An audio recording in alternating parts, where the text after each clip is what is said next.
Hey guys, it's your girl Shamar. Welcome back to the front line.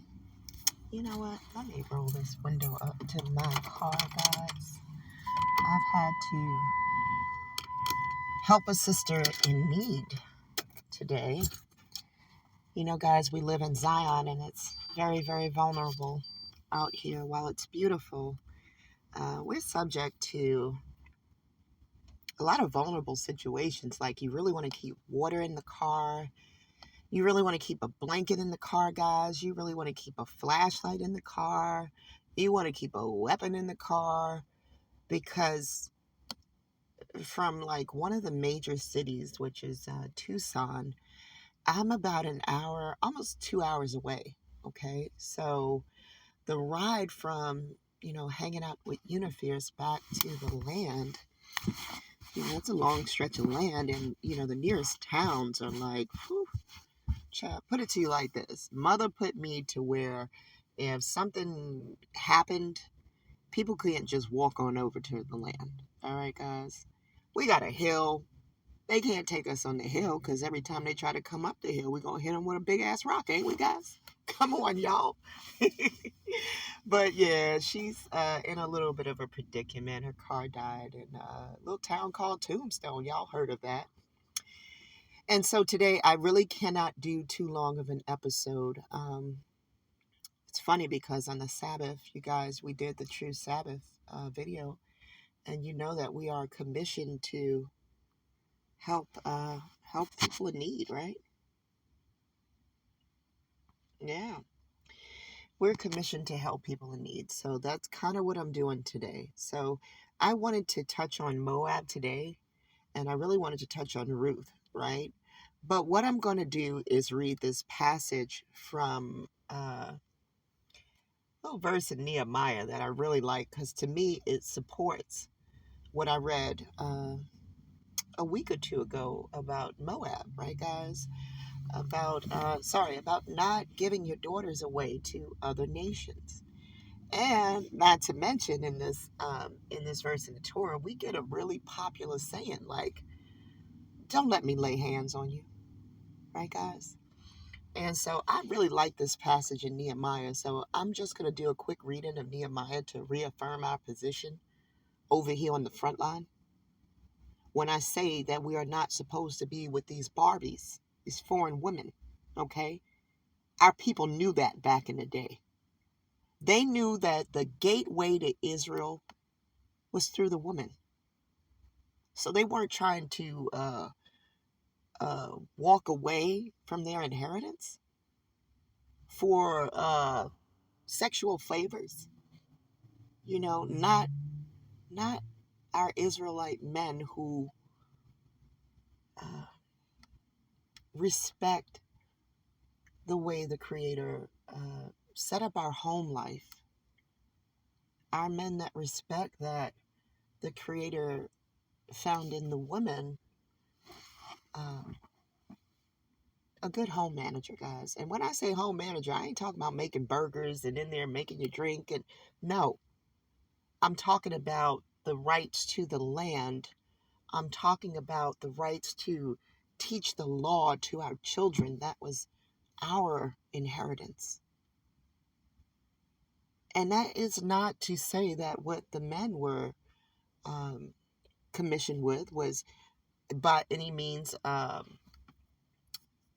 degrading. I mean, if you didn't till the land, I couldn't eat, could I? So there was a symbiosis. Bang, that's the word I'm looking for. There was a symbiosis within our homes that's missing today. Okay, guys, and mother is coming back to set all of that straight. So just hang in there, and this system that we live in now is going to be a thing of the past, guys. There is going to be an egalitarian system of things, okay? So hang in there. All right, guys, let's go to Nehemiah because I thought Nehemiah was a really good passage. Starts right out talking about what I've been talking about, guys. So in Nehemiah 13, let's start out here. On that day, they read in the book of Moses. in the audience of the people, and therein was found written that the Ammonite and the Moabite should not come into the congregation of God forever. Into the congregation. All right, guys? And it's going to tell us why. Because they met not the children of Israel with bread and water, but hired Balaam against them. This is family. They didn't meet them with bread and water and take care of them after they knew they had this long stint in the of roaming around aimlessly and stuff. They instead hired somebody to curse them. And we read the story last week, right, about what Balaam did. All right. So it says here, they hired Balaam against them, that he should curse them. Howbeit our God turned the curse into a blessing. Now it came to pass, when they had heard the law, that they separated from Israel all the mixed multitude. And before this, so they learned that they weren't supposed to mix, all right? And that they went so far as to separate those mixed people from Israel, all right? They wasn't going for it. Now it came to pass, when they had heard the law, right here, that they separated from Israel all the mixed multitudes. And before this, Eliashib the priest, having the oversight of the chamber of the house of our God, was allied unto Tobiah. And he had prepared for him a great chamber, where aforetime they laid the meat offerings, the frankincense, and the vessels, and the tithes of the corn, the new wine, and the oil, which was commanded to be given to the Levites, and the singers, and the porters, and the offerings of the priest. Then all this time was not I at Jerusalem, for in the 32nd year of Artaxerxes, the king of Babylon, came I unto the king, and after certain days obtained I leave of the king. Right, because remember, who is Artaxerxes, guys? This is where they get into favors, thanks to Esther. I don't be playing no games over here on the front line. All right? We wide open to this. We don't have no loyalty to none of these tribes. My loyalty is to my creator. So I'm going to show y'all some of the BS that Judah was involved in. Let's keep going. And the creator keeps singling Judah out. So this ain't Shamar picking on Judah. And I came to Jerusalem and understood of the evil that Eliashib did for Tobiah in preparing for him a chamber in the courts of the house of God. And it grieved me sore. Therefore I cast forth all the household stuff to Tobiah out of the chamber. Kicked Tobiah ass out. Then I commanded, and they cleansed the chamber. Right, because everything that Tobiah had in there, he wanted it clean. And thither brought I again the vessels of the house of God, with the meat offering and the frankincense. And I perceived that the portions of the Levites had not been given them. For the Levites and the singers that did the work were fled every one to his field. Then contended I with the rulers and said, why is the house of God forsaken? And I gathered them together and set them in their place. Then brought all Judah the tithe of the corn, the new wine, and the oil unto the treasuries. And I made treasurers over the treasuries. Shelemiah the priest, Zadok the scribe, and of the Levites, Pedadiah, and next to them was Hanan. All right, y'all get it. And Zakur, and the son of Mattaniah, for they were counted faithful, and their office was to distribute unto their brethren. Remember me, O my God, concerning this. So this is another man standing up and doing what's right. You understand? Because everybody else seems to be going with the peer pressure here. All it takes is just one person to realize something ain't right, man, and do the right thing, man. But too many of us just stand by, man. Look at how many of us will record somebody getting the life beaten out of them. It says here, for they were counted faithful, and their office was to distribute the brethren. Sorry, I done lost my place, guys. So Zephaniah is saying, remember me, O my God, concerning this, and wipe not out my good deeds that I have done for the house of my God, and for the offices thereof. In those days saw I in Judah some treading wine presses on the Sabbath, bringing in sheaves, and lading asses, as also wine, grapes, and figs, all manner of burdens which they brought into Jerusalem on the Sabbath day. And I testified against them in the day wherein they sold victuals. There dwelt men of Tyre also therein. So these are people from other nations dwelling in, which brought fish and all manner of ware, and sold on the Sabbath unto who? The children of Judah. What did I tell y'all? If it's a mess going on, who are you going to see in it? You're going to see Judah. Okay, guys? And in Jerusalem. Then I contended with the nobles of Judah, and said to them, what evil thing is this that ye do, and profane the Sabbath day? Did not your fathers do this? And did not our God bring all this evil upon us and upon this city? Yet you bring more wrath upon Israel by profaning the Sabbath. So this is Judah, guys. Profaning the Sabbath is saying right here. Nehemiah got to get up and tell them this is wrong. What are y'all doing? Y'all buying fish? You got people from other nations staying in the camp? What is this? This is these lack laws that Judah does every so often, and that a lot of the tribes within Israel will involve themselves in. And it came to pass that when the gates of Jerusalem began to be dark before the Sabbath, I commanded that the gates should be shut, and charged that they should not be opened till after the Sabbath. And some of my servants set I at the gates, that there should no burden be brought in on the Sabbath day. So the merchants and sellers of all kind of ware lodged without Jerusalem once or twice. Then I testified against them and said unto them, why lodge ye about the walls? If you do so again. So they hanging around the walls, hoping that, Nehemiah probably goes somewhere so that they could get back into camp. They figure somebody in Judah will let them on in. Then I testified against them and said unto them, we're right here. Why lodge ye against the walls? If you do so again, I will lay hands on you. From that time forth came they no more on the Sabbath. See, Nehemiah ain't playing no games. Nehemiah ready to lay hands on these dudes. Nehemiah done told them, you bring your behinds around here again on the Sabbath. Don't be hanging around the walls. I said, get out of here. He ain't halfway tell him to go nowhere. He said, get out of here. And if you don't, I'm going to lay hands on you. He says, all right. And I commanded the Levites that they should cleanse themselves, and that they should come and keep the gates to sanctify the Sabbath day.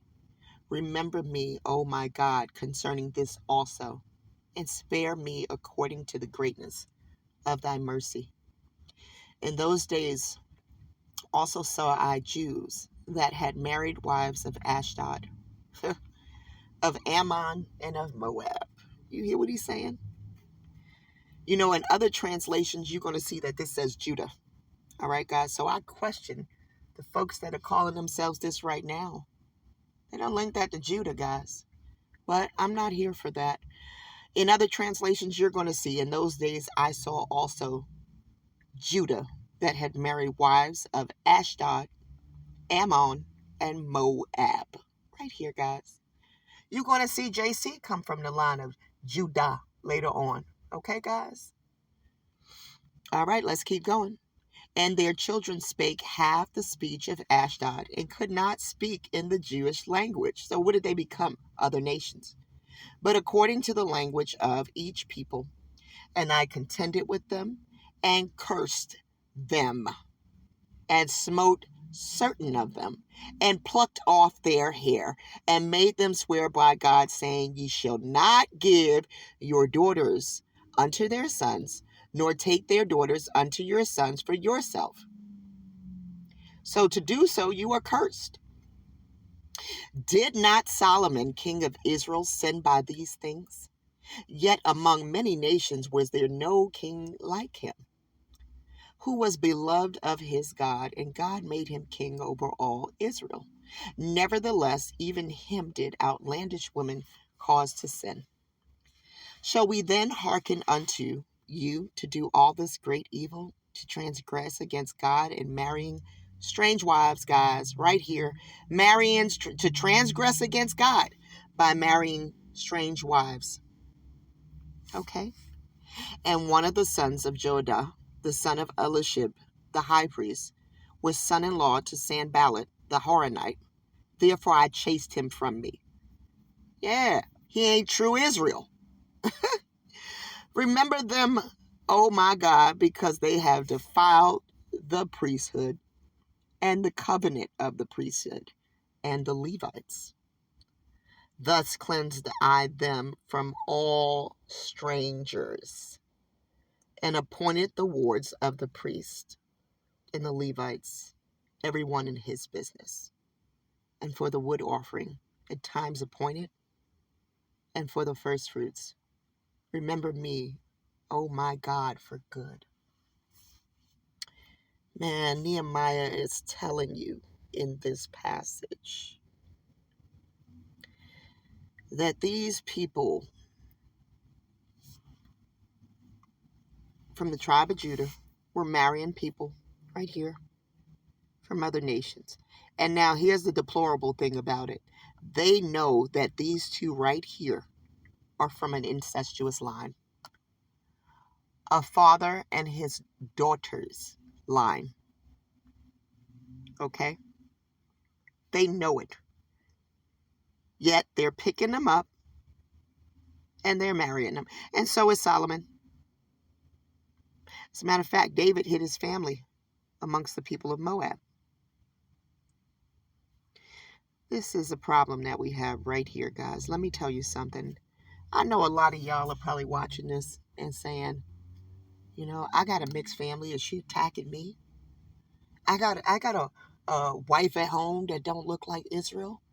I got a husband at home that don't look like Israel. You saw what it said, right? This is not Shamar saying this. This is our law. I know you're far from home. I know we done made mistakes, guys. But let me tell you something. The weight of this crushes me too. My son that is no longer with me was with a woman of another nation. My 2 grandkids that are all that's left of him are of children from other nations. Guys, he did this. He took a Barbie, a woman from another nation, guys. They are not Israel. And that is the truth. And I have to contend with that. Because his father taught him no better. Neither did I. I was against it.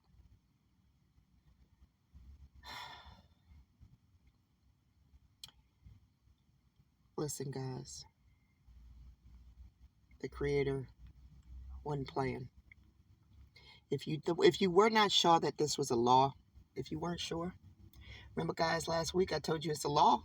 A lot of people didn't see it with the quote 9 or 10 commandments. So y'all feel like, hey, maybe there's some wiggle room. Maybe people are feeling like that. I don't know. But Nehemiah confirms right here that it's a law. Oh, it's a law. Let's go back to it. What did he say right here? On that day, they read in the book of Moses in the audience of the people. Therein was found written that the Ammonite and Moabite should not come into the congregation of God forever. We know what forever means, right? Forever. They can't come in the congregation. So how the hell is Ruth coming into the congregation? Can somebody tell me? I don't give a damn if she was trying to call on the Creator. He said she ain't welcome. You ever stood out somebody's house where you ain't welcome to? You think standing outside the door calling on them all day gonna let you in? Or you liable to get the police called on you? Or worse, shot? So come on, y'all. Where's our brains at on this? We could read, right? Man, listen, it says, a Moabite can't come into the congregation of God forever. Forever, forever. All right, guys. Now we're getting into that the woman, the seed is of the woman, right, guys? So if Ruth has a kid, aren't those all Moabites? Just saying, y'all. I'm not going to get too deep into it, but I love this passage. And I love what it shows us about the Sabbath. And I love the fact that this man's right here wasn't playing with Judah and told him that if you come back, I'm going to put hands on you. Right here. And that's how passionate I am, guys. Anybody coming up around here and corrupting our people, let's be ready to put hands on them, guys. Much love to y'all from the front line. I wish I could have done a longer episode, but like I said, I'm honoring the Sabbath today. I'm helping a good friend out, and she would have been stuck otherwise. So much love to you guys from the front line. It's your girl Shamar. Let wisdom guide you guys. Take care.